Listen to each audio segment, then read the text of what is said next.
live.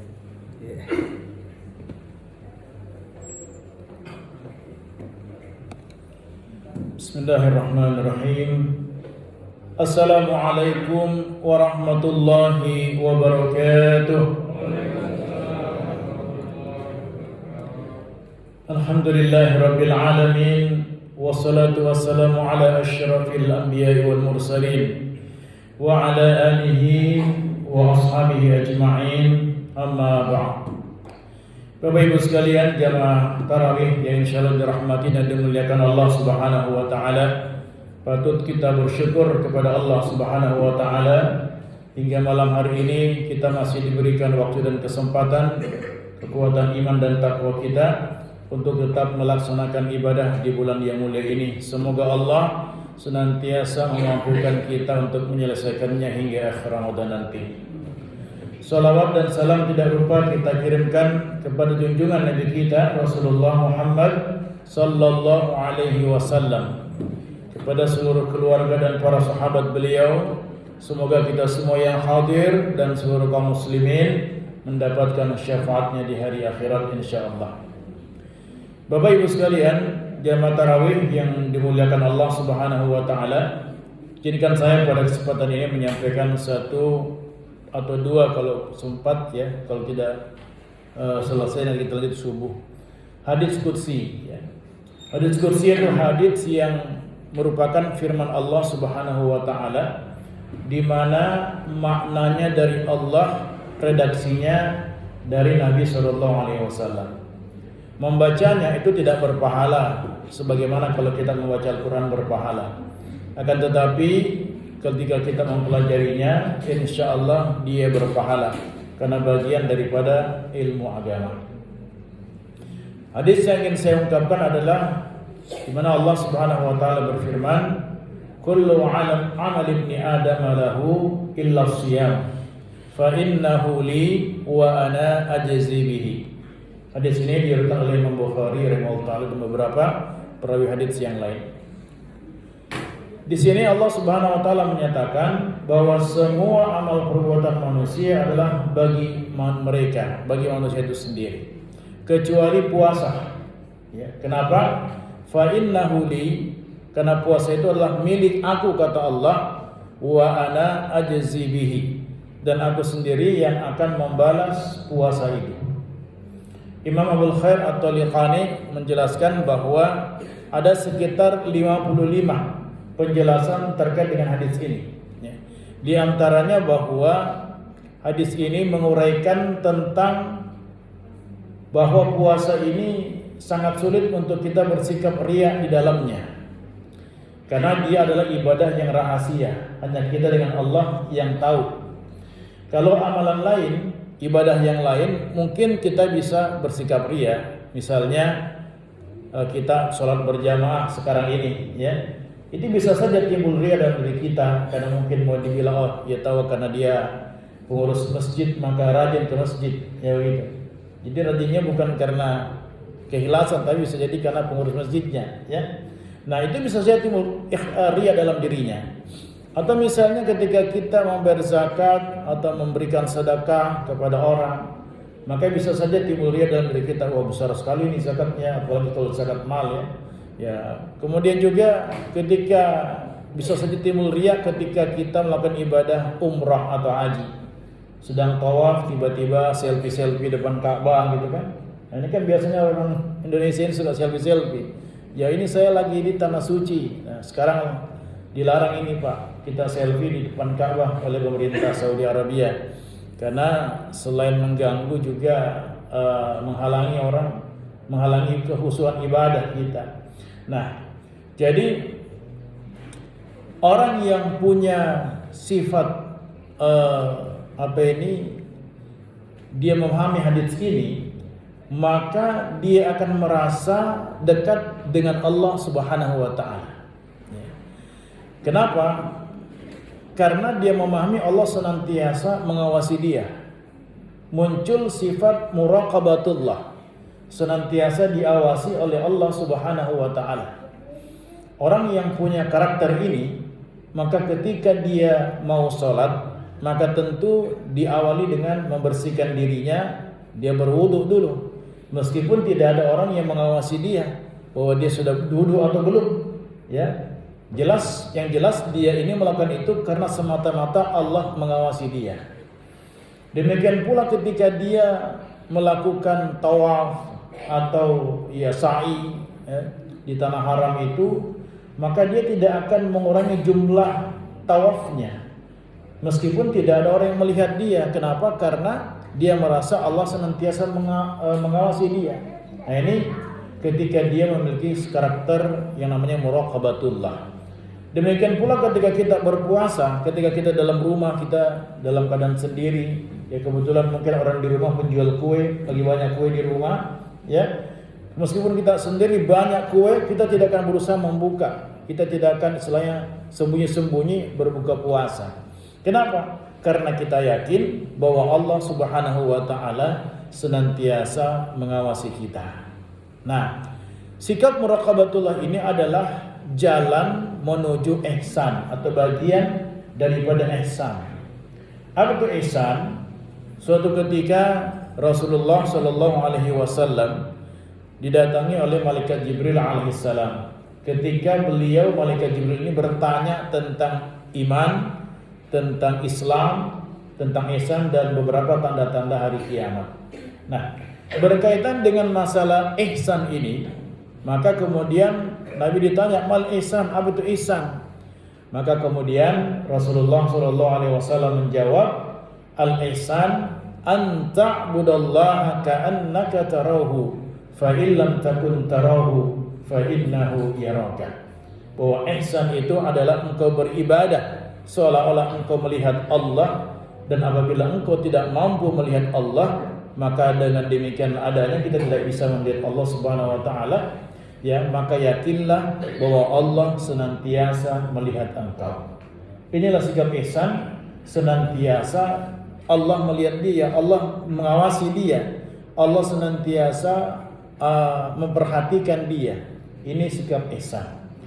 Ada sebuah cerita yang cukup menarik, kisah yang cukup menarik di masa sahabat ketika salah seorang sahabat yaitu bernama Abdullah bin Umar radhiyallahu anhuma. Beliau anak daripada Khalifah Umar bin Khattab radhiyallahu anhu.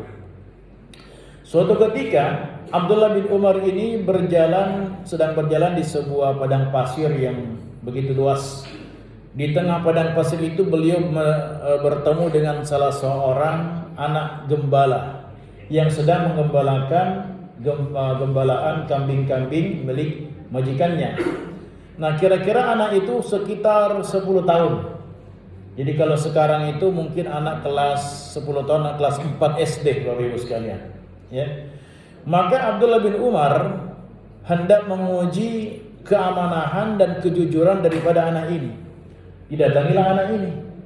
Lalu kemudian dia bertanya, "Nanda, ya, kira-kira ya, mau tidak kamu kasih 1 ekor kambingmu untuk saya?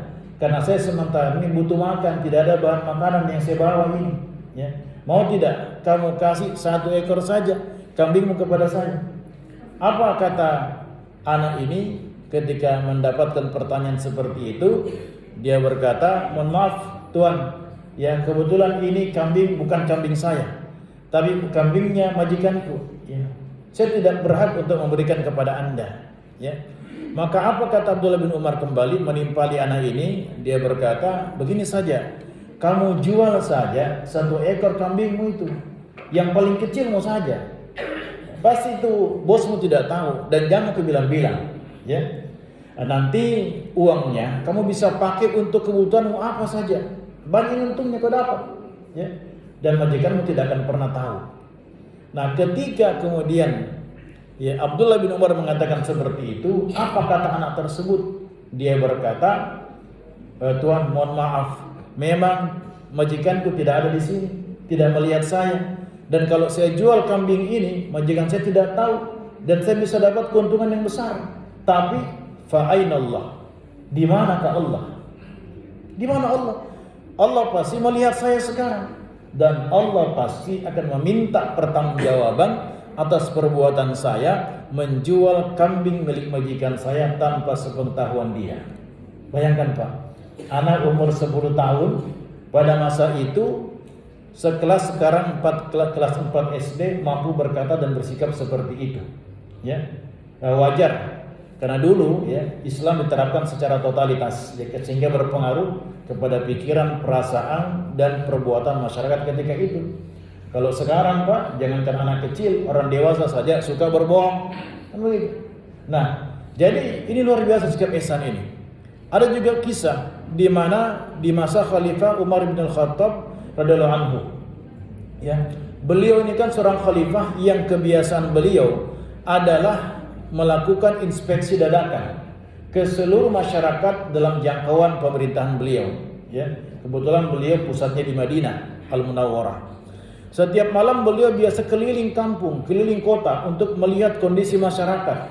Ya, istilahnya kalau sekarang ini belusukan. Ya, tapi bukan untuk pencitraan. Tapi memang ini yang namanya Umar bin Khattab biasa seperti itu. Ya, karena dia merasa bertanggung jawab atas masyarakatnya. Kalau ada jangan sampai ada yang lapar atau bagaimana. Nah, ketika beliau melewati sebuah rumah, yang rumah itu ternyata adalah rumah yang dihuni oleh penjual susu. Penjual susu. Kebetulan dalam rumah itu cuma ada anak penjual susu, anak perempuan dan ibunya. Nah, lalu mereka berkomunikasi. Nah, ibunya bilang begini, "Nak, campur saja itu susunya dengan air supaya banyak kita dapat keuntungan. Banyak kita bisa hasilkan susu itu kalau campur dengan air. Tidak ada orang lihat, Nak." Ya. Tidak ada orang lihat. Ya. Nah, apa kata anak tersebut? Yang anak perempuan ini, lalu kemudian ya, dan ibu ini mengatakan begini, Umar pun tidak melihat kita sekarang. Padahal Umar lagi mendengarkan dari luar pembicaraan kedua orang ini. Lalu kemudian apa kata anak perempuan tersebut, yang anak penjual susu itu, dia katakan, "Mohon maaf ibu, ya, memang Umar tidak melihat saya, tapi Allah melihat saya, melihat kita. Nah, Allah pasti akan meminta pertanggungjawaban atas apa yang kita lakukan sekarang. Kita ya menambah, mencampur susu dengan air hanya untuk mendapatkan keuntungan." Luar biasa. Ya, ini sikap ihsan yang luar biasa. Jadi pedagang-pedagang pada masa itu seperti itu, Pak. Kalau sekarang ya kita lihat nih bagaimana pedagang-pedagang itu ya, kadang-kadang mencampurkan barang yang baik dengan yang buruk, mencampurkan buah yang baik dengan yang busuk. Kan kadang-kadang kita temukan seperti itu. Ya. Nah, sehingga kemudian anak perempuan ini, Umar pun kemudian minta izin masuk ke rumah itu. Lalu anaknya perempuan ini dinikahkan dengan anaknya Khalifah Umar. Nah, kemudian dari situlah beliau punya cucu ini menikah dengan orang-orang soleh. Kemudian dari situlah lahir cicitnya Umar yang bernama Khalifah Umar bin Abdul Aziz radhiyallahu anhu. Ini luar biasa. Nah, jadi ini karakter ihsan yang ada yang dimiliki oleh seorang muslim. Ada juga satu kisah di mana salah seorang sahabat setiap sholat subuh beliau selalu cepat-cepat kembali pulang ke rumahnya untuk memungut buah kurma yang jatuh milik dari tetangganya. Dia memungut kembali kemudian mengembalikan kepada yang punya pohon. Kalau kita kan barangkali, enggak apa-apa jatuh di rumahku ini, saya makan saya sambil saja. Tapi beliau tidak. Kenapa? Karena memiliki sifat ihsan ini. Ya. Bapak Ibu sekalian rahmat Allah Subhanahu wa taala. Ketika seorang mukmin dia memiliki sifat ihsan, kalau dia seorang pegawai, maka tentu dia tidak akan berbuat curang di dalam pekerjaannya. Kenapa? Karena dia senantiasa merasa diawasi oleh Allah Subhanahu wa taala. Kalau dia seorang pedagang, tidak akan mencampurkan berbuat curang dengan barang dagangannya, karena dia merasa diawasi oleh Allah. Kalau dia seorang pejabat, tentu dia tidak akan berbuat curang, mengambil apa yang tidak menjadi haknya dari jabatannya itu. Kenapa? Karena dia merasa Allah mengawasi dia. Sekarang banyak fenomena para pejabat banyak korupsi. Kenapa? Karena tidak tertanamnya sifat ihsan ini dalam diri mereka. Mereka tidak pernah merasa diawasi oleh Allah Subhanahu wa taala. Ya, bahkan kalau melakukan pencurian, melakukan korupsi, paling dia bilang, ya semua bisa diatur. Kan begitu. Ya, tapi orang yang punya sikap ihsan tidak berpikir seperti itu. Tidak berpikir untuk keuntungannya lalu kemudian merugikan orang lain. Kenapa? Karena Allah senantiasa mengawasi dia. Bapak Ibu sekalian yang dirahmati dan dimuliakan Allah Subhanahu wa taala, inilah hadis pertama yang saya bahas tentang kullu amal ibni adam lahu illa siyam fa innahu li wa ana ajzi bihi. Mudah-mudahan dari hadis ini kita bisa belajar bagaimana kita bisa bersikap muraqabatullah, bisa bersikap ihsan karena Allah Subhanahu wa taala memerintahkan kepada kita untuk senantiasa berbuat ihsan. Insyaallah besok subuh kita lanjutkan lagi dengan hadis qudsi yang lain ya, dengan makna pembahasan yang berbeda. Demikian apa yang kami sampaikan, semoga bermanfaat khususnya bagi saya pribadi. Terima kasih atas segala perhatian. Mohon maaf atas segala kekurangan. Usikum wa nafsi bi taqwallah faqad fazal muttaqun. Tsumma assalamu alaikum warahmatullahi wabarakatuh.